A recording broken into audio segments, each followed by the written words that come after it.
Hello दोस्तों, hello guys. मैं आज आपके लिए एक प्रेरणादायक कहानी लेके आया हूँ, जिसमें मैं ये बताना चाहूँगा कि परिस्थितियाँ हमें सीमित कर सकती हैं, लेकिन जो हमारी असली कैपेसिटी, असली क्षमता कहीं अधिक होती है। तो एक गांव में एक किसान रहता था।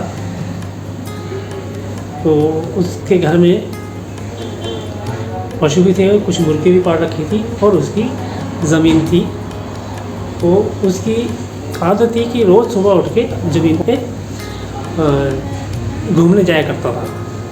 एक बार वहाँ से ज़मीन का चक्कर काट के वापस आ रहा था, तो उसको रास्ते में एक चील का बच्चा घायल अवस्था में दिख जाता है। तो उसके मन में दया आती है। वो सोचता है कि मैं इस बच्चे को यहाँ से उठा के घर ले जाता हूँ, इसको पानी पूनी पिलाऊंगा, इसको थोड़ी घाव पट्टी वगैरह करूँगा, तो जैसे ये ठीक हो जाएगा तो ये अपने आप उड़ जाएगा। लेकिन कुदरत को कुछ मंजूर और ही था। वो बच्चा उसके घर में उनकी मुर्गियों के बीच में रहने लगा और धीरे धीरे वो बच्चा ठीक भी हो गया। और मुर्गी में रहते रहते उसको मुर्गियों वाली ही आदत पड़ गई। तो जैसे मुर्गियों ने कुड़ू कुड़ू करनी है, उसने भी कुड़ू कुड़ू करनी है। जितना मुर्गियों ने उछल कूद करनी है, उतना उसने भी उछल कूद करनी है। बस यूँ चलते चलते काफ़ी टाइम बीत गया। एक दिन अचानक किसान के घर में दो साधु आते हैं। साधु आते हैं और किसान उनको बिठा लेता है अपने पास। उनके लिए चाय मंगवाता है, पानी मंगवाता है, बिठाता है। तो अचानक उन साधुओं की नज़र ना उस चील के बच्चे पे पड़ जाती है। वो मुर्गी के बीच में उनको देख हैरान होता है। वो बोलता है किसान को कि भी ये तो चील का बच्चा है, ये मुर्गियों के बीच में कैसे। अब उसने वो सारी की सारी कहानी उसको बता दी कि ऐसे ऐसे मैं खेतों से आ रहा था, ये घायल अवस्था पड़ा था, मैं लेके आया, ये मेरी मुर्गियों के बीच में ही अभी जमा पड़ा है, सब कुछ इसके बीच में हुआ है। तो अब इसकी आदतें भी ऐसी ही बन गई हैं। वो बोल रहा, कहता कि नहीं आपने इसको उसके बाद छोड़ा ही नहीं होगा साइड में। बोलता नहीं, कहता मैंने कोशिश करी लेकिन नहीं। कहता चलो ठीक है, हम चलते हैं इसके साथ, इसको साथ में लेके।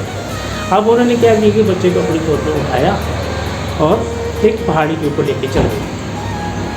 यहाँ पहाड़ी पर लेके गए तो जैसे बच्चे को वो छोड़ने की कोशिश करें, वो बच्चा डरे। वो वैसे पड़ा तो हो गया था, लेकिन फिर भी उसकी आदत वही थी कि मुर्गी जैसे भी उसको सांस सांसी छोड़ने की बात करें ना, तो वो एकदम से डर के मारे पीछे हो जाए। लेकिन साधु ने बोला ऐसी बात नहीं पड़नी, इसको इसकी असली कैपेसिटी जो वो तो दिखानी ही पड़ेगी। उन्होंने क्या किया, एकदम जोर से उसको छोड़ दिया। अब वो जैसे ऊपर गया, उसके जो पंख थे चील के बच्चे के, उनको कुदरती हवा लगी और वो हवा के साथ में वो और आगे बढ़ता चला गया। धीरे धीरे धीरे धीरे धीरे इतना ऊंचा हो गया, इतना ऊंचा उड़ने लगा कि उसको ये समझ में आ गया कि नहीं, मैं तो काफ़ी ऊंचा उड़ सकता हूँ। और ऐसे उड़ते उड़ते वो काफ़ी आसमान तक घूम रहा था और नीचे से मुर्गी जो थी वो उसकी उड़ान को देख रही थी कि कोई एक पतंग ये उड़ रहा है। तो मेरे कहने का मतलब यही है कि परिस्थितियाँ जो है वो हमें सीमित कर सकती हैं, बट हमारी असली कैपेसिटी जो है उससे कई गुना ज़्यादा होती है। Thank you. अगर आप मेरी ये कहानी अच्छी लगी हो तो कृपया इसे लाइक करें, शेयर करें और सब्सक्राइब करें। शुक्रिया, धन्यवाद।